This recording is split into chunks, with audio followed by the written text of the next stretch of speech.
Hola, bienvenidos a la Sabiduría de la Lechuza. Soy Miguel Chávez Monzón y este es un programa dedicado a los libros, cultura, curiosidades y anécdotas. Hoy voy a hablar de las construcciones megalíticas y también la muralla de Troya.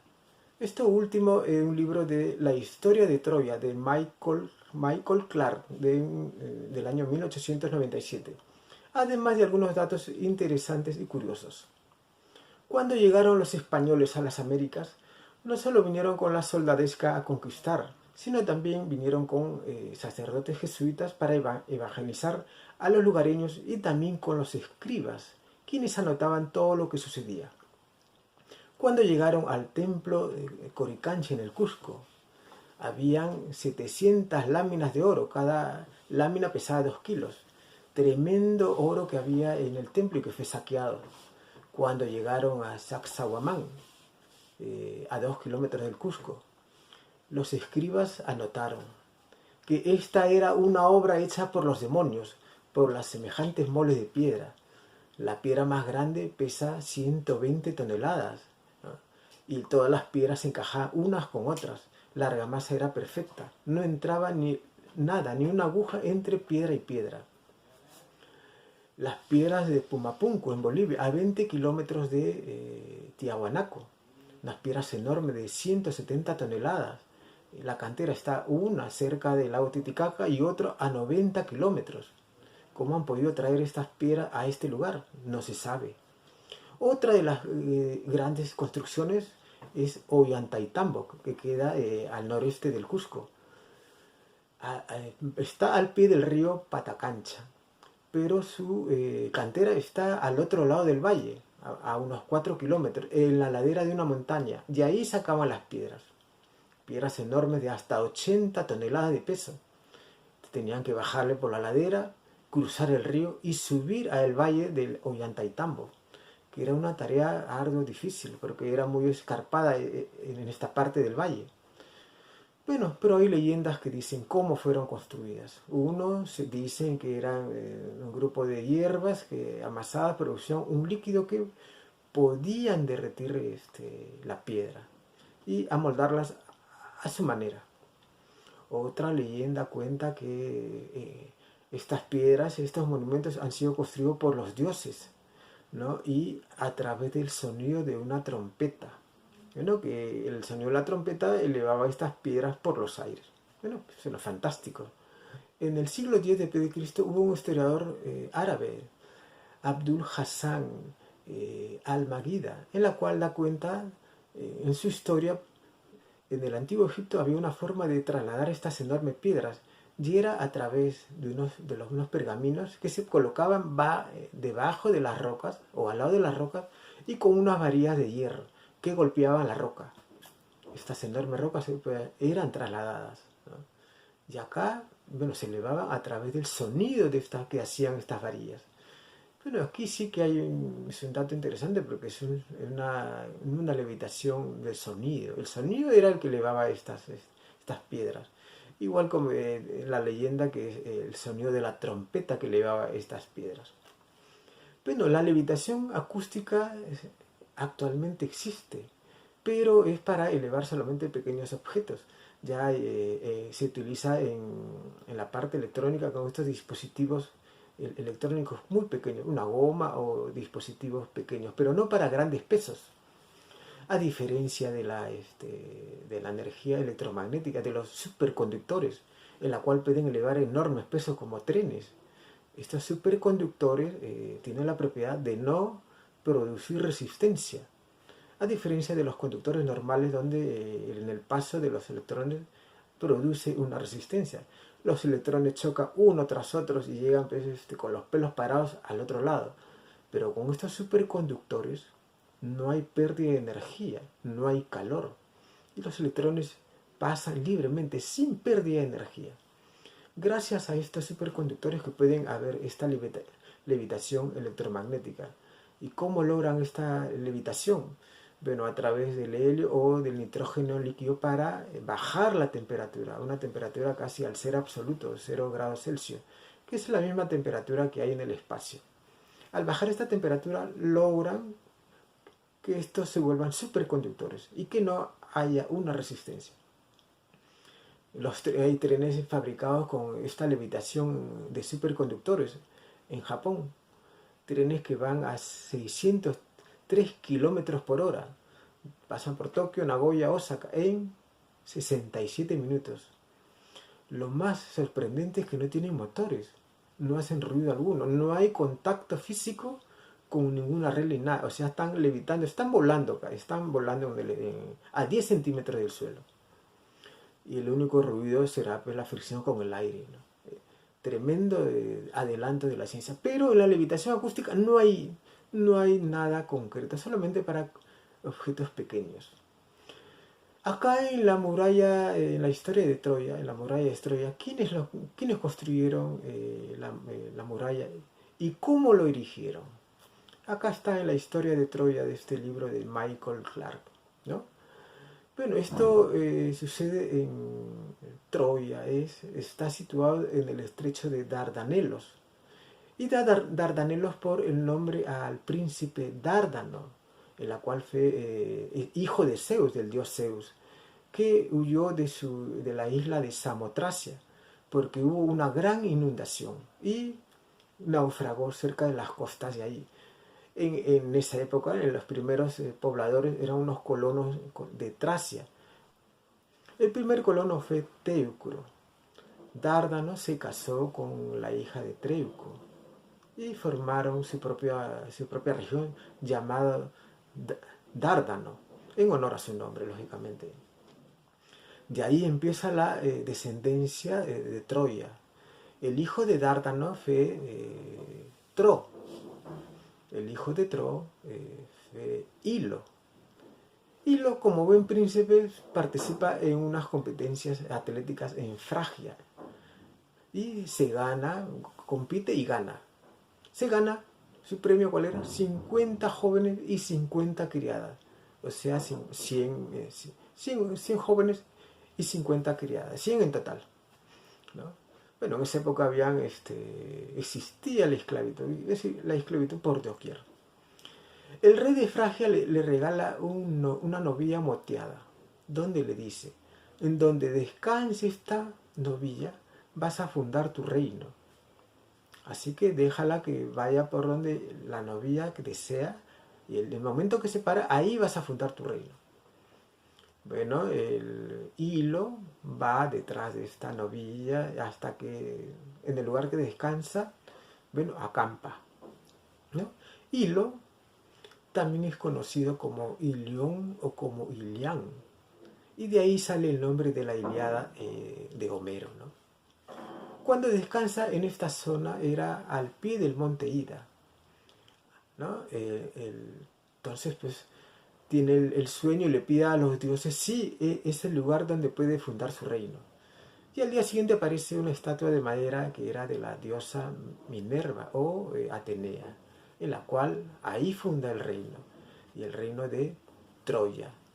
Troya viene del nombre de Tro, o sea, el anterior rey.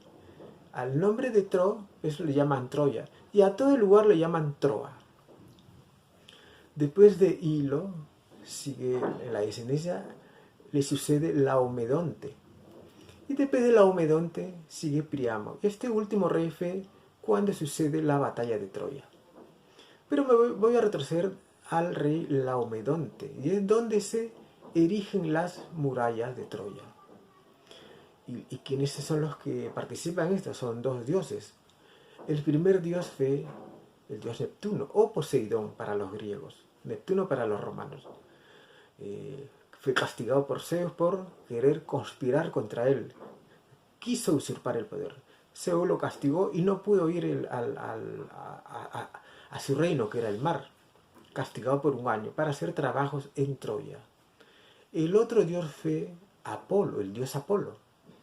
Apolo tenía un hijo llamado Esculatio, era médico, y tenía la fórmula de poder revivir a los muertos. Cuando Zeus se enteró de esto, le mandó un rayo, mismo misil, y lo mató. ¿Por qué lo hizo? Porque si Esculatio iba a revivir a los muertos, la gente iba más a mirar a él que a Zeus. Por eso lo mandó a matar. El dios Apolo, ofuscado por haber matado a su hijo, va contra los cíclopes. Los gigantes cíclopes eran los que construían los rayos. Pero antes de que suceda esto, Zeus de un patadón lo sacó del cielo y lo mandó a la tierra. Ahí estuvo por 3 años y también como trabajo para el reino de Troya. Poseidón hace un acuerdo con Laomedonte, que tiene que recibir su recompensa para erigir estas murallas. Y así hay un acuerdo entre Laomedonte y estos dioses, en la cual van a ser recompensados por erigir las murallas de Troya. ¿Cómo lo erigen? Poseidón va a la ladera, a la montaña y saca unas piedras enormes, de enormes toneladas. ¿Y cómo lo lleva hasta Troya? Ahí participa el dios Apolo, quien toca la cítara o la lira. La cítara era un instrumento de cuerda de 12 a 20 cuerdas con una caja de madera. Y el sonido de esta cítara era que las piedras iban encantadas, o sea, iban volando por los aires y se encajonaban una tras otras. Bueno, es curioso esto de lo que refiere Homero, ¿no? Como las piedras eran construidas con el sonido de la cítara y colocadas unas tras otras. Esta muralla pues, se termina y los dioses le piden la recompensa a Laomedonte. Pero Laomedonte, como era un político tramposo, no le da nada, ¿no? Pero al cumplir su castigo los dioses, Apolo puede ir al cielo y Poseidón al mar. El dios Apolo lanza una peste sobre Troya y Poseidón manda un monstruo marino, una serpiente marina que se come a los niños. Van al oráculo, no es el oráculo de Delfo, porque el oráculo de Delfo es el del dios Apolo, y el dios Apolo está enojado con Troya. Van a otro oráculo. El oráculo les dice que para aplacar la ira de los dioses era que pusieran una doncella en la playa para que el monstruo marino, cuando venga, la devorase cada año. Y así van cada año poniendo una doncella en la playa amarrada con una cadena a la roca y viene el monstruo marino y la devora, ¿no? Hasta que seleccionan a la hija de Laomedonte, Gesione, la princesa hija del rey. Y bueno, tienen que llevarla pues, a cumplir con el mandato de llevar a esta doncella, princesa, a la playa para que venga el monstruo marino y aplaque su ira devorándola. Esto es un caso parecido a las 1001 noches de estos dos reyes, en la cual sus esposas, las reinas, tenían sus amantes, que eran sus esclavos, eran sus amantes. Sarsamán, el rey, parte para ver a su hermano Sillarar, ¿no? Pero regresa, y al regresar encuentra a su mujer con un negro en la cama. Mata a los dos y se va afligido a ver a su hermano. Su hermano Sillarar lo ve compungido, afligido. No quiere participar en casa, en nada. El rey Sillarar va a la casa solo, pero su ventana daba hacia el aposento del palacio del rey y ve a 20 esclavos y 20 esclavas que se desnudan y tienen sexo, se amanceban. Y una de las esclavas era la reina, en la cual se amanceba con un negro. A él se le pasa toda la aflicción porque pensaba que las cosas peores le pasaban a este rey. A su hermano también le pasa lo mismo. Su reina, su esposa, se acuesta con un esclavo negro. Bueno, le dice, y bueno, quiere descubrirlo. Él sale de casa, pero en la noche regresa disfrazado y ve todo lo que le había contado su rey Sarsamán. Estos 20 esclavos, 10 esclavos negras y 10 esclavas se desnudan y se amanceban. Y una de las esclavas era su esposa, la reina. Se van del reino los dos reyes se van caminando, ¿no? Y van a parar a un árbol, descansan ahí. Y es ahí cuando aparece en el mar un torbellino que llega hasta el cielo. Era un efrit, un genio. Se asustan y se trepan a la copa del árbol. Y en la cabeza de este genio había un cofre, un baúl, ¿no? Y en el baúl hay una hermosa mujer, una doncella hermosa, hermosísima. Bueno, el efrit se duerme Y la mujer, la doncella, le dice a estos dos que bajen. No querían bajar, tenían miedo porque el genio estaba durmiendo. Que si no bajan lo despertaba el genio y los iba a matar. Así que bajan, los reyes bajan. Y la mujer le dice, esta doncella, que se acueste con uno, se acueste con ella y el otro después. Pero se quedan pasmados que le diga semejante cosa, que tienen que hacerlo porque si no iba a despertar al genio. Hasta que no se pone de acuerdo quién iba a ser el primero, se guiñan los ojos. Así parece quién era el primero. Hasta que, bueno, primero si Arar es el que se acuesta con la mujer, ¿no? La posee, después que termina el hermano, Sarsaman la posee. Y después le pregunta que por qué hace esto, teniendo al Efrit al lado, durmiendo. Bueno, saca una pequeña bolsa con 570 anillos. Cada anillo era un hombre en la cual la había poseído. Así que le pide los anillos a cada uno para su colección. ¿Y por qué hace esto? Se venga del Efrit. Porque la había raptado en el momento que ella se iba a casar. Así que, ¿cómo soluciona esto? Pues teniendo sexo con hombres que se le antojen, siempre y cuando el Efrit duerma. Los reyes se van a su reino y Sarsaman se va a su reino y sí, Arar al regresar mata a la esposa y a todos esos a los 19 esclavos. Y manda como un edicto que cada noche iba a desposar a una mujer virgen y al día siguiente la iba a matar. Y durante 3 años van pasando todas las mujeres y ya no hay chicas vírgenes. Y solamente quedan las 2 hijas del visir, o sea, el segundo más poderoso de este reino. Y ese nombre Cherazada va, le dice al padre, no te preocupes, padre, yo voy con el rey este. Bueno, se acuesta con ella, pero antes de que lo manden a matar le dice que sí puede escuchar una historia. De ahí le va contando una historia amarrada con la otra, una noche tras otra. Así van pasando, toda la noche pasan 1001 noches. Y en ese lapso, casi 3 años, tienen 3 hijos. Y ya no la mata, sino que se casa con ella.